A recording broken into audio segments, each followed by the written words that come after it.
Want to use autofocus on a professional camera? We're going to tell you about it, if it's worth it, and why. On Geek Beat, coming up next. I'm Michael Artsis. Check it out.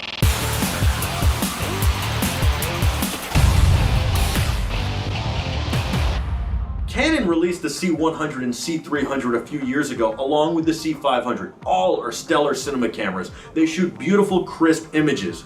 A lot of people have complained, not only with DSLRs, but with this cinema line, that they don't have the ability to shoot autofocus. Well, now you can. If you own the C100 or C300, you can send them back to Canon. They'll swap out the sensor, put a new sensor in for $500, and when they do that, you'll get the ability to do autofocus as long as you have autofocus lenses attached. That's EF L series glass with a full frame circle ring. Now, here's the deal. You can buy them new if you buy them today with that same sensor in. It's $500 more than buying the camera with the other sensor in that doesn't have the autofocus. I'm not a huge fan of autofocus, and with this camera, or both of these cameras, I found it works sometimes and it didn't work other times. Here's the biggest key. You have to know what you're doing. You have to anticipate what the camera's going to do and what it's going to focus on, because it doesn't know what you want to focus on. It certainly comes in handy in certain scenarios. It's not good for sports, and it's not good for a lot of movement, but it can be good if you're in a strange environment or a peculiar situation where autofocus is the only way. In fact, it can be good for many other things, including rack focuses and live performances. You just have to make sure that it grabs what you want, and that's all done through anticipating what the camera is going to do and how it's going to react and getting to know your camera. But you really need to do that no matter what the camera is.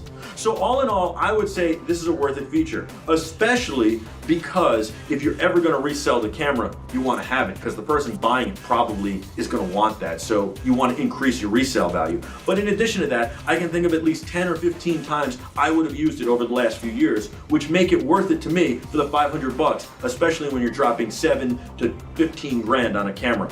I think eventually we'll see this in the C500.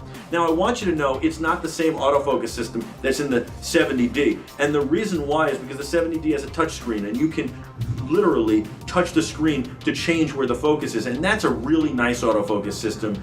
But this is a dual autofocus system, dual pixel autofocus, and it works pretty well. You can use it for rack focuses too. It works a little bit better on the 70D, but it still works good here. It does struggle a little bit in low light, but even in this low lighting environment, it can get the job done.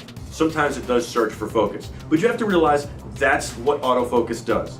So if you want to do it accurate and 100% all the time, use manual focus and learn how to focus. But if you don't want to be searching and pulling focus all the time, or you're shooting by yourself, autofocus can certainly do a great job for you. So all in all, I think it's worth getting this sensor. I'm Michael Artsis. Thanks so much for watching Geek Beat. Be terrific.